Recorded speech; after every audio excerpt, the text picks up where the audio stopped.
안녕하십니까. 재승 교수입니다. 자, 이번 주 10주차의 학습 목표를 좀 살펴보고 들어가겠는데요. 1차 시에서는 그 레뷰와 데이터 애퀴지션에 대해서 이제 살펴보는데, 지난주에 우리가 이제 그 신호 처리하는 부분에서 얼라이어싱을 잠깐 언급하고 이제 마쳤었는데, 그 얼라이어싱이 어떤 건지 좀 더 그 설명을 마무리할 거고요. 그리고 이제 DAQ로 이제 실제 우리가 다음 주부터 실습에 이제 활용을 할 텐데, 그 DAQ를 컴퓨터에 연결하고 그다음에 어떤 식으로 이제 소프트웨어들을 우리가 이제 사용을 해야 되는지 그런 부분에 대해서 좀 알아보도록 하겠습니다. 그리고 2차 C하고 3차 C는 이제 그 DAQ를 사용해서 프로그래밍을 하는데, 여기 보시면 이제 그 글로벌 변수라는 게 있어요.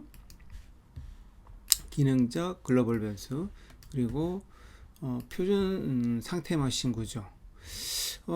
이제 뭐 앞에서 우리가 이제 그 변수 그 중에 이제 글로벌 변수들은 우리가 이제 이 래피에서 어떻게 사용을 하는지 다루었었는데, 여기 뒤에 이제 설명되는 그 표준 상태 머신 구조, 요거는 여러분들이 아마 처음 듣는 그 개념이 아닌가라는 생각이 듭니다. 상태 머신이 뭐냐? 상태 머신은 사실 여러분들이 1학년 때 디지털 논리 회로 시간, 디지털 공학 개론 시간에 배웠을 수 있습니다. 왜냐하면은 이 상태 머신이 그 디지털 논리 회로의 그 후반부에 가면은 우리가 이제 배우는 것 중에 이제 조합 논리 회로가 있잖아요. 이제 이게 아마 중반부쯤 배우게 되죠. 조합 논리를. 그 다음에 조합 논리, 그 다음에 순차 회로라는 걸 배우게 됩니다. 순차 조합 논리 회로. 컨비네이셔널 로직은 AND와 O와 뭐 NOT, NAND 이런 것들을 이용을 해서 그 연산을 할 수 있도록 우리가 이제 그 만드는데, 순차라는 거는 시퀀스이기 때문에 과거의 상태를 기억해서 그 과거의 상태가 다음 값에 이제 영향을 주는 게 이제 순차 논리 회로거든요. 그 순차 논리 회로를 배우고, 그 순차 논리 회로 중에서도 뒷부분에 가서, 자, 그럼 우리가 이제 그런 그러니까 과거의 상태를 가지고 현재의 상태, 그다음에 미래 상태에 영향을 미치니까, 그게 하나의 이제 그 머신처럼 동작하는 게 있는데, 그게 바로 뭐냐면 상태 머신이라고 부르는 겁니다. 우리말로 하면 상태 머신이고, 영어로 하면 스테이트 머신. 그래서 상태 기, 우리말은 그러니까 한자어긴 하지만 상태 기계가 되고요. 영어로는 스테이트 머신이라는 거죠. 그럼 이게 기계야? 머신이야? 어떻게 머신이지? 예, 이건 논리적인 머신입니다. 그래서 우리 상태들을 이렇게 원으로 표시를 하는데요.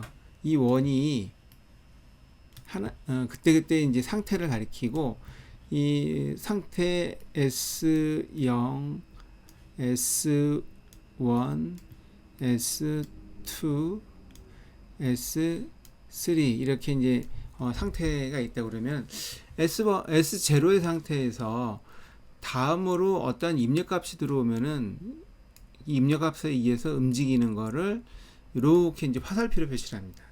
그럼 여기 이제 네, 넘어갔네요. 예, 요게 이제 어떤 입력값이 영향을 끼쳐서 S1의 상태로 가게 되는 거죠. 그리고 S1의 상태에서 이렇게 계속 빙글빙글 이제 ID 상태를 유지하고 있다가, 어떤 또 입력값이 들어오면은 S2로 이렇게 이제 이동을 할 수가 있습니다. 그러면 이것도 이제 어떤 입력값이 이제 여기 작용을 하겠죠. 그리고 S2에서 우리 생각이 이제 S3 이제 갈 수도 있지만, 얘는 갑자기 S0도 갈 수 있다. 그러면 S0로 갈 때의 입력값, S3로 갈 때의 입력값은 좀 다르겠죠. 그 다음에 S3 상태에서 또 최종적으로 어떤 값이 들어오면 S0의 상태, S0의 상태를 보통 우리가 이제 초기 상태라고 보통 얘기를 하는데, 이렇게 이제 그림으로 그려진 거를 이제 상태 기계, 스테이트 머신 이렇게 이제 불러요. 근데 요거를 우리가 이제 프로그램으로 이제 구현을 하는 겁니다. 그럼 프로그램으로 구현하면 얘는 어떤 일을 하느냐? 우리가 알고 있는 컨트롤러 역할을 합니다. 그래서 디지털 논리에서 사실은 우리가 앞에서 뭐 카운터부터 해가지고 다양한 여러 가지 것들을 배우잖아요. 그걸 배워서 어디다 써먹을 거냐, 무엇을 만드는데 이제 그 멋진 그 휘날레를 날리느냐 하면은 이 상태 머신을 설계하는 데 앞에서 배웠던 모든 그 내용들을 종합적으로 이용을 합니다. 근데 우리는 지금 디지털 논리 시간이 아닌데 왜 상태 머신 얘기를 하냐면은 이것이 바로 소프트웨어적으로도 구현됐을 때 하나의 제어기 역할을 하는 프로그램을 구현할 수 있기 때문이에요. 그래서 이 개념에 맞춰서 우리가 소프트웨어를 코딩을 하면은 프로그램을 다 하고 나면은 얘가 이거를 조절하는 제어하는 제어기네. 예. 그래서 어떻게 말하면은 프로그램을 좀 쉽게 할 수 있게 해주는 그러한 개념이죠. 그래서 상태 머신만 뭐 설명을 해도 며칠간 강의를 할 수가 있지만 오늘은 이 DQ 사용하는 데 있어서 표준 상태 머신이라는 게 이제 적용된다는 거를 2차 시하고 3차 시에 걸쳐서 우리가 알아보도록 하겠습니다.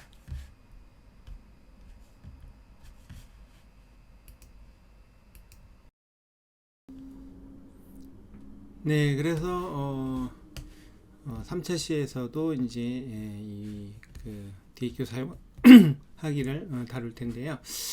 이게 요 강좌가 50분 정도로 이제 구성되어 있습니다.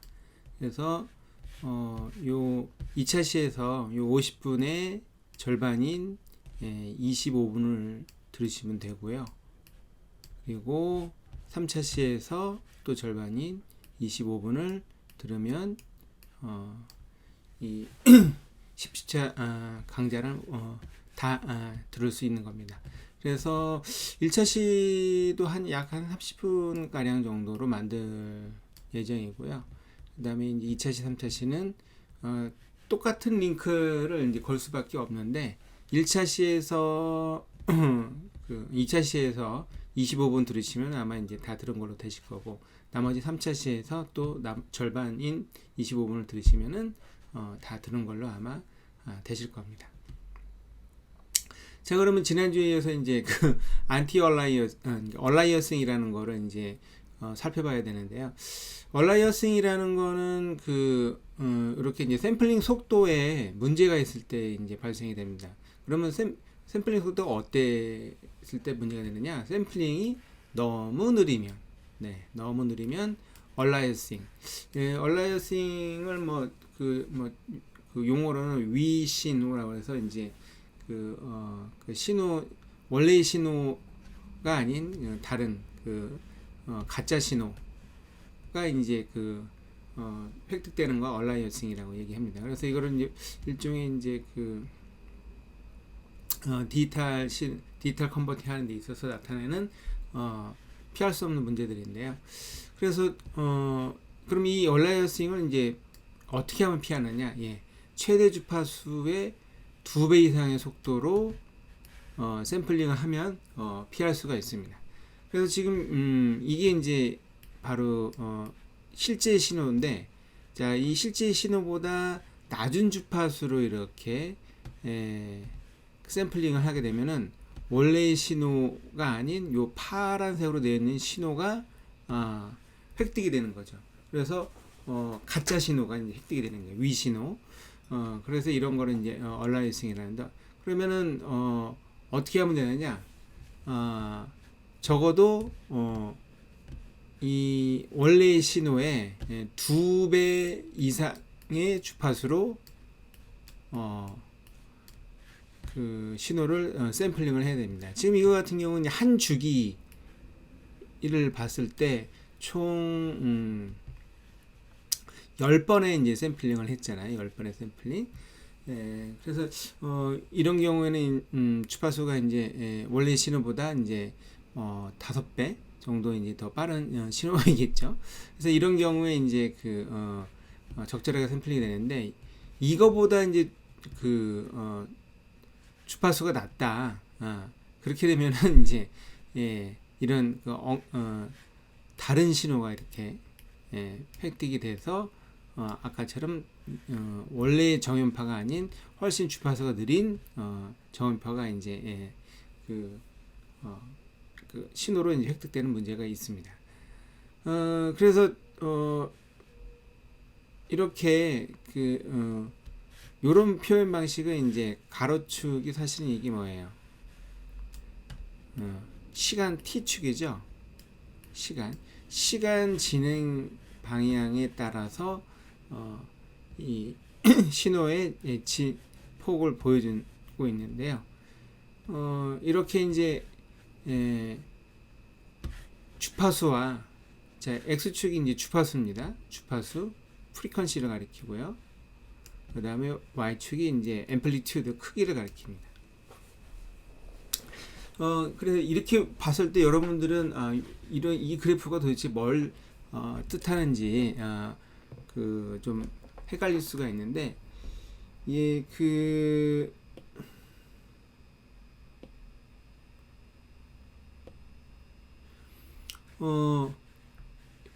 예를 들어서 샘플링 주파수가 지금 100Hz입니다. 100Hz일 때 입력 주파수가 요 F1, F2, F3, F4예요. 각각의 이제 주파수는 25Hz, 70Hz, 160Hz, 510Hz의 주파수를 가지고 있습니다. 그런데 자, 그러면 이제 샘플링을 해서 실제 신호를 획득하면은, 지금 샘플링 주파수가 이제 100Hz 밑에 이제 이거의 이제 나이캐스트 주파수는 이거 2분의 1이니까 50Hz가 되거든요. 50Hz가 되는데, 자, 이 50Hz보다 밑에 있던 신호가 뭐였냐면은 바로 요 F1 신호였었죠. F1 25Hz. 그래서 F1은 곱게 제대로 잘 획득이 됩니다. 그런데 F2와 그 다음에 F3, F4는 전혀 다른 이제 신호로 이제 측정이 되는 거예요. 그래서 F2는 70Hz인데 샘플링 주파수가 100Hz이기 때문에 100Hz에서 70Hz를 뺀 30Hz의 신호로 이렇게 나타나게 되는 거죠. 그리고 F3와 F4는 지금 160Hz잖아요. 160Hz니까 이 샘플링 주파수 100의 2배를 한 값에서 160Hz를 빼면은 40Hz가 나옵니다. 그래서 여기 보시면은 F3가 40Hz로 이렇게 샘플링 돼서 나타나게 돼요. 그리고 F5는 510Hz니까 요게 이렇게 절대값을 취해 줘야 되고요. 그래서 5배, 그래서 500Hz에서 510Hz를 뺀 값의 절대값을 취하면은 10Hz가 되겠죠. 그래서 F4는 실제로는 510Hz의 빠른 신호인데 10Hz의 아주 느린 신호로 그 신호가 이제 획득이 되게 되는 그런 문제가 발생이 하게 됩니다. 이런 것이 바로 이제 얼라이어싱이라고 얘기를 합니다. 자, 해상도. 해상도는 뭐 지난주에도 얘기를 했지만 해상도라는 거는 우리가 아날로그 신호를 디지털로 만들기 때문에 발생할 수밖에 없는 즉 디지털이 개입하기 때문에 이제 나타나는 문제이죠. 그래서 예를 들어서 이제 우리가 이 신호를 그 한 값을 표시하는데 요 점값을 이제 표시를 한다고 했을 때 이거를 도대체 그러면 이제 몇 비트를 우리가 할당하느냐. 지금 여기서 지금 예로 그린 거는 16비트와 3비트를 가지고서 이 신호를 표현했습니다. 3비트를 가지고 표현하면 2의 3승이 되기 때문에 어떻게 될까요? 8가지의 값밖에 표현을 할 수가 없어요. 그래서 000부터 111, 111까지. 그래서 요 한 단계의 값이 1.25V의 차이를 갖게 되죠. 그래서 1.25V부터 여기 0V부터 여기 9V까지 표현을 할 수가 있는데 총 8개의 이제 그 값의 경우를 가질 수밖에 없기 때문에 이 신호를 표현하면 이렇게 이제 울퉁불퉁하게 이제 표시가 되는 겁니다. 그런데 이거를 이제 값을 16비트로 표현한다. 그러면은 0부터 0V부터 여기 9V까지 이거를 8분의 1 했던 거를 16비트니까 2의 16승이면은 얼마일까요? 16비트는 65,536이 됩니다. 6536. 65,536개의 점을 여기에 찍을 수가 있다는 얘기가 되죠. 그만큼 세밀하게 점을 찍을 수 있으니까 이 신호를 표현했을 때 거의 리얼 실제 신호와 같게 이제 표현을 할 수가 있는 거죠. 즉, 요 0V부터 9V까지의 그 값의 표현을 자,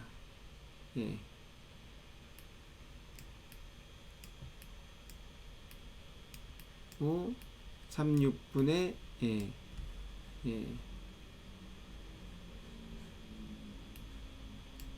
8분의 1이 아니라 8분의 0V부터 9라면 이렇게 해야 되겠죠? 9V.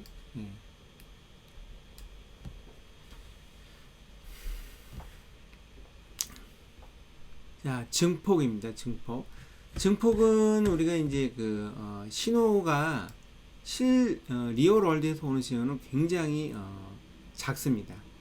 그래서 우리가 뭐 1V, 2V 그런 수준이 아니라 수 밀리볼트 또는 수 마이크로볼트의 신호예요. 그래서 보통 우리가 이제 이 신호를 증폭하기 위해서 앰플리파이어를 쓰는데 이렇게 증폭을 하게 되면은 여러 가지 장점들이 따르게 되는데요. 아까 우리가 이제 해상도를 해상도를 좋게 하기 위해서 16비트를 이제 쓴다고 가정을 했을 때, 자, 65,536개의 이제 점으로 표시를 할 수가 있잖아요. 그렇게 이제 비트 수를 늘려놨는데, 원래의 신호가 굉장히 작다 그러면 그거를 65,536분의 1로 또 나눈다고 했을 때, 아주 적은 변화를 밖에 이제 표시할 수 없게 되는 그런 좀 문제가 생깁니다. 그래서 이 신호를 이렇게 더 훨씬 하게 되면은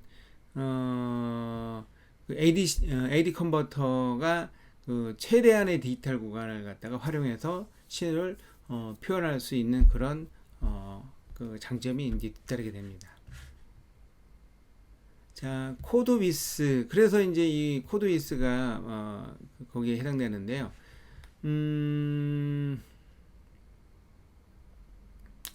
자, 코드 폭은 전압 범위. 자, 그리고 그거를 증폭한 거에 분해능 몇 비트, 예, 로 이제 요 값으로 이제 표현을 하면 되는데, 아까 우리가 이제 입력 신호는 굉장히 미약하다고 그랬어요. 근데 인풋 범위 레인지를 0볼트부터 10볼트까지 이제 입력을 받을 수 있다고 가정을 하면은, 증폭이 되지 않은 신호는 0볼트부터 뭐 0.1볼트 사이에 신호가 위치한다. 그러면 요 신호를 그대로 우리가 쓰게 되면은 0볼트부터 0.1볼트까지 밖에 범위를 못 갖게 되는 거죠.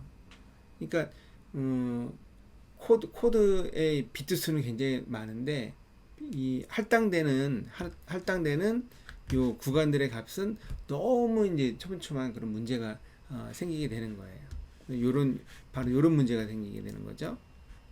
그래서 이거를 이렇게 이제 0볼트에서 0.1볼트 사이에 되는 거를 증폭을 해서 자, 최대 증폭됐을 때 이게 10볼트가 되도록, 그러면 0.1볼트를 100배 증폭을 시키면 되겠죠. 곱하기 100배. 그러면은 0볼트부터 10볼트까지 모든 신호 인풋 레인지를 다 이제 쓸 수 있게 됩니다. 그러면 그 우리가 쓸 수 있던 그 뭐예요?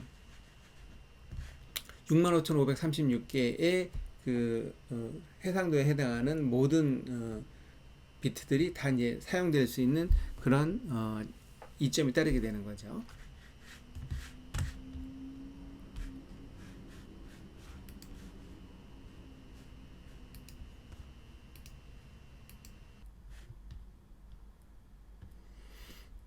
자, 우리가 이제 그 데이터 액quisition을 하려면 이 DAQMX라는 소프트웨어를 사용할 수밖에 없는데요.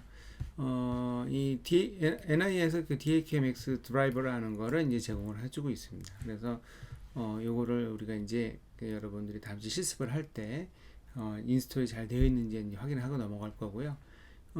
여기 이러한 그 실제 하드웨어를 이제 다룰 때는 우리가 이제 항상 세팅은 잘 되어 있는지, 소프트웨어는 잘 그 설치가 되어 있는지를 이제 확인을 해야 되죠.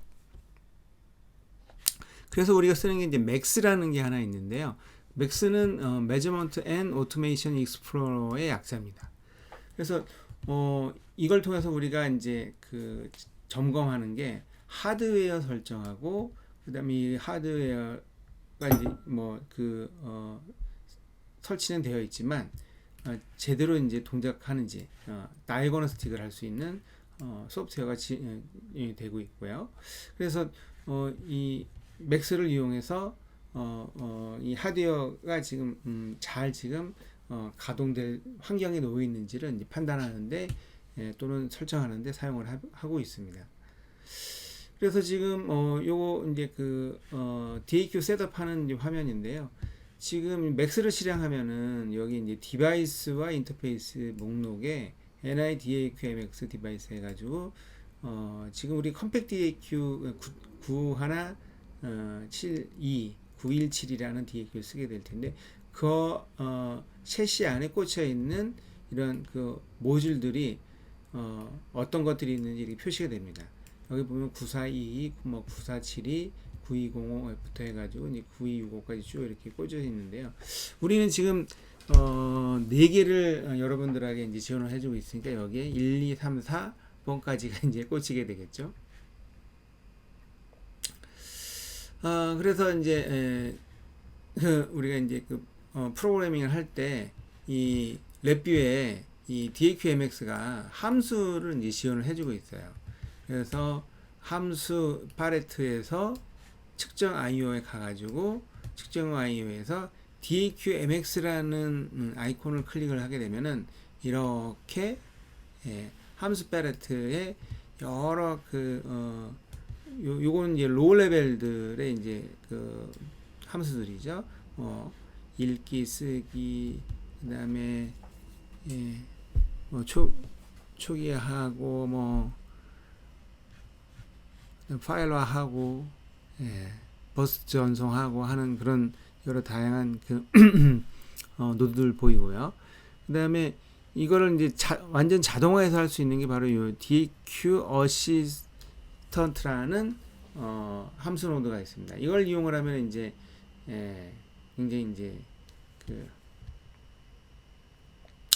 세팅하는 게 편해지긴 하는데요. 그것도 이제 여러분들 사용법을 배울 겁니다. DQMX 드라이버에 보면은 뭐 이렇게 이런 그 로우 레벨에 있는 것들이 폴리몰픽 VI들입니다. 그래서 여기에서 보시면 뭐 DQ 태스크라든가 채널 상수 같은 것들은 이제 요걸 가리키는 거죠. 태스크 및 채널 상수 같은 것들도 있고, 그 다음에 이제 이렇게 로우 레벨의 함수들도 있고, 그 다음에 이런 것들로 하기가 이제 좀 귀찮다, 아니면 좀 더 편한 걸 원한다 그러면 DQ 어시스턴트를 쓸 수 있는데, 사실은 다양성 VI를 통해 가지고 프로그램을 먼저 한번 해보시는 게 이 DQ 어시스턴트가 어떤 식으로 동작하는지를 제대로 알 수 있는 그런 그 방법이죠. 그래서 여기 DQ 어시스턴트에서 뭐 설명하겠지만 개발 시간 단축을 하고 대화식으로 구성되어 있고, 뭐 자동 코드를 생성한다. 자동 코드를 생성하긴 하지만 여러분들도 요게 이제 그 DQ 어시스턴트를 불러와서 이렇게 놓으면 이렇게 생겼습니다. 이렇게 생겼는데, 이거를 이제 더블 클릭 혹은 가져다 놓는 순간 이렇게 윈도우가 뜨죠. 그래서 지금 내가 어떤 걸 쓸 건지, 아날로그 인풋 모듈 쓸 건지, 아웃풋을 쓸 건지, 카운터 인풋 아웃풋, 아니면 디지털 IO를 쓸 건지를 선택을 할 수가 있습니다. 그래서 선택해서 들어가 가지고 지금 요거는 여러분들 그 회로 시간에 배웠던 휘스턴 브릿지죠. 자, 이 아날로그 인풋 스트레인 태스크 컨피규레이션이라는 거 있는데요. 그 힘 센서 같은 것들을 이용해 가지고 이제 그 센싱 할 때 요 스트레인 게이지 컨피규레이션을 이용을 할 수가 있습니다.